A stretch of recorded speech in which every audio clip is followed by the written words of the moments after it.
Hello! For today's cake nga ay gagawin natin ay yung dating best seller ko. Tapos parang sobrang tagal na bago nasundan.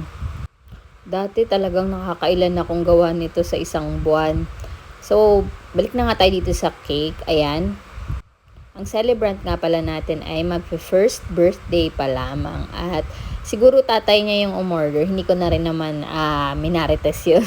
Basta usap ako kung ano yung gusto niyang design and then kung kailan at kung ano yung size. So, ito na nga, ginagawa na natin yung isa sa pinaka nakakapagod na design sa paggagawa ng cake. O, di ba parang easy peasy lang, pero sa totoong buhay ay nakakangalay at masakit din talaga siya sa, ang tawag dito, sa wrist. Uy, English yarn, di mo yun kaya. Charot. So, ayan na nga. Siguro may idea na kayo kung ano yung theme ng cake natin na ito. Hindi ko siya mabanggit kasi hindi pala pwede dito basta-basta mag-iimik ka ng mga kung ano-ano. Kasi minsan nagiging nababan yung video or basta madaming bawal. So, ayan, kita nyo naman. O, diba? Kita nyo naman.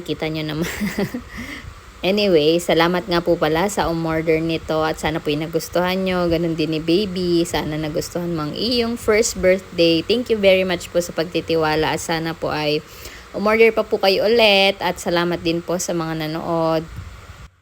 At ito na ang ating finished product. Tadan! Thank you po ulit.